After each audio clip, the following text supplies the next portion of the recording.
주님의 평안이 함께 하시기를 바랍니다. 오늘의 말씀은 누가복음 9장 18절에서 27절까지의 말씀입니다.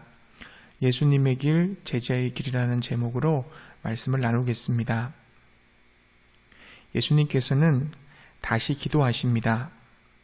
예수님이 기도하셨다는 것은 이제 중요한 사건이 일어나거나 전환점이 될 만한 메시지가 선포될 것이라는 기대감을 가지게 합니다. 예수님이 기도하셨던 때를 찾아보세요. 언제였습니까? 세례 받으시기 전에, 12제자를 부르시기 전에, 변화산 사건 전에, 붙잡히시기 전날 밤에, 십자가 위에서 마지막 숨을 거두시기 전에 기도하셨습니다. 그때마다 중요한 말씀과 사건이 일어났습니다. 그러므로 오늘 본문에서도 예수님이 기도하셨기에 무엇인가 중차대한 일이 벌어질 것입니다. 기도를 마치신 예수님은 제자들에게 사람들이 자신을 누구라고 하는지 물어보십니다. 제자들은 많은 무리의 사람들이 예수님을 세례 요한, 엘리야, 죽었던 옛 선지자 중 하나가 살아났다고 합니다. 라고 대답했습니다.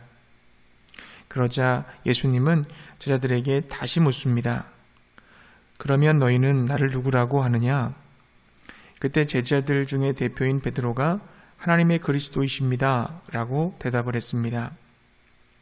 예수님 주변에 있었던 많은 사람들은 예수님을 하나님의 말씀을 잘 가르치고 능력 있게 사역하는 하나님이 보내신 위대한 사람 정도로 생각했습니다.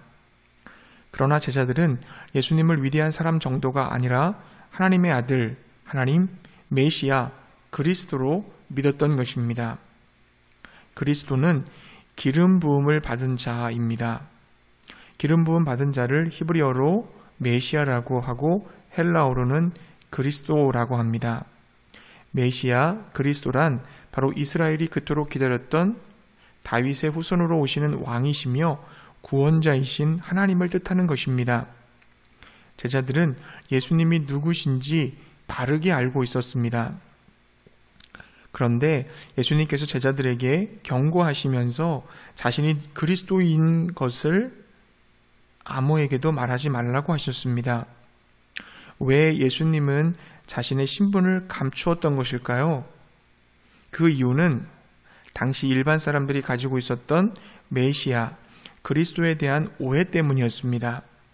사람들은 그리스도가 오시면 자신들의 나라, 즉 이스라엘을 로마의 압제로부터 해방시켜 줄 것이라고 믿었습니다. 메시아가 오면 이스라엘을 민족의 해방과 번영, 열방의 축복이 되는 나라로 회복시켜 주실 것으로 기대했던 것입니다. 그러나 예수님은 이러한 정치적, 군사적 메시아가 아니었습니다. 예수님은 영적인 메시아, 즉 죄로 인하여 죽은 자신의 백성들을 구원하기 위해 오신 분이셨습니다. 이스라엘 나라의 회복이 아니라 하나님 나라의 회복을 위해 오신 분이 바로 예수 그리스도이신 것입니다. 하나님 나라를 이 땅에 세우시기 위해 예수님은 반드시 하셔야 할 일이 있으셨습니다. 그것은 고난을 받고 죽임을 당하고 마침내 3일 만에 부활하는 것이었습니다. 하나님이 선택하시고 보내신 하나님의 아들이신데, 하나님이신데 그분이 피조물인 사람들에게 고난을 받으십니다. 또 장로들과 대제사장들과 서기관들에게 버림받아 죽임을 당하십니다. 그리고 제3일 만에 다시 살아나신다고 합니다. 이 말씀을 제자들이 처음 들었을 때 잘 이해가 되지 않았을 것입니다. 왜 예수님이 그래야 하는지 납득할 수 없었을 것입니다. 오병이어로 5,000명을 먹이실 수 있는 분인데, 말씀 한마디로 바람과 파도를 잔잔하게 하실 수 있는 분인데, 귀신이 떠나가고 병든 자가 낫고 죽은 자가 살아나는 기적을 일으키시는 분인데 왜 고난과 죽음을 당하셔야 하지? 그리고 다시 살아나신다는 말씀은 무슨 뜻이지? 의아했을 것입니다. 왜 예수님은 고난과 죽음을 당하셔야 했습니까? 저와 여러분과 같은 죄인이 받아야 될 죄와 형벌을 대신 받으시고 용서하시고 구원하시기 위함이셨습니다. 그럼 왜 예수님이 부활하셔야 했습니까? 우리의 구원이 이 땅에서만 머무는 것이 아니라 영원한 시간 속에서 영원한 구원과 생명을 주시기 위해서 부활하신 것입니다. 예수님이 만약 죽으셔서 무덤에서 썩어가는 시체로 계셨다면 죽음 이후의 문제를 해결하실 수 없었을 것입니다. 그러나 예수님은 부활하셔서 지금도 살아계십니다. 이 예수님을 믿는 자들에게는 사망을 이기게 하시고 영생의 선물을 주시는 줄로 믿습니다.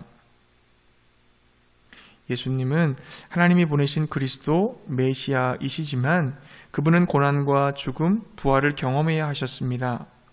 따라서 예수님의 제자들도 고난과 죽음, 부활을 경험해야 합니다. 예수님이 간 길을 제자들도 동일하게 가야 하는 것입니다. 이제 예수님은 제자들에게 선택권을 넘기십니다. 아무든지 나를 따라오려거든 이라고 말씀하십니다.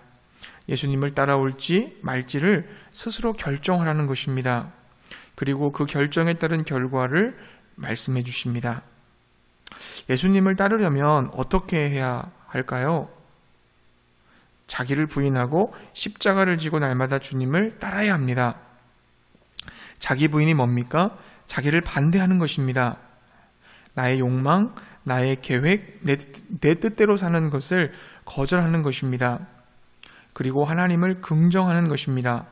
하나님의 소원, 하나님의 계획, 하나님의 뜻대로 살기로 선택하는 것입니다. 그럼 십자가를 지는 것은 뭡니까? 하나님을 긍정하고 하나님의 뜻대로 살아갈 때 당하게 되는 고난과 죽음을 의미합니다. 예수님 때문에 고난당하고 조롱당하는 겁니다. 심지어 예수님을 선택했기에 생명을 잃을 수도 있다는 말입니다. 그러면 만약 예수님을 따르지 않으면 어떻게 될까요? 예수님으로 인하여 생기는 고난을 피하고 자기 죽음을 거절하는 자는 자기 자신을 잃게 된다고 하셨습니다.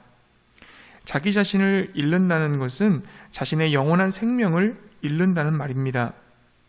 그는 영원한 죽음에 떨어지고 말 것입니다. 예수님이 재림하실 때 그는 예수님의 심판대 앞에서 부끄러움과 수치를 당하게 될 것입니다. 주님은 선택하기에 앞서 계산해 보라고 하십니다. 제자는 반드시 이 세상에서 고난과 죽음을 통과해야 합니다.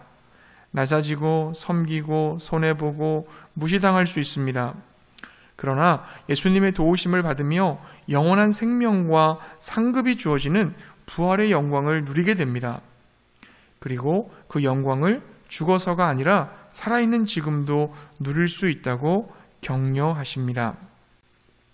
그러나 이 세상에서 고난과 죽음을 피해서 더 소유하고 더 즐기고 더 높아지려고 한다면, 이 세상의 것들에 욕심을 내고 채우려고만 든다면 예수님과는 상관없는 삶을 살다가 결국 영원한 죽음과 심판의 형벌로 수치를 당하게 될 것입니다. 사랑하는 성도님들, 한번 계산해 보십시오. 무엇이 유익합니까? 어떤 것이 더 좋은 것인지 아신다면 이제 선택하실 수 있을 겁니다. 주님을 선택하면 주님이 모든 것을 책임져 주시지만, 주님을 선택하지 않는다면 그 모든 것의 책임은 내 자신이 져야 할 것입니다. 예수님이 먼저 우리들을 선택해 주셨습니다. 이제 우리도 예수님을 선택하십시다. 날마다 자기를 부인하고 십자가를 지고 주님을 따라갑시다. 그리하여 주님이 책임져 주시는 삶 속에 하나님 나라의 능력과 복이 충만하게 임하시기를 주의 이름으로 축복합니다.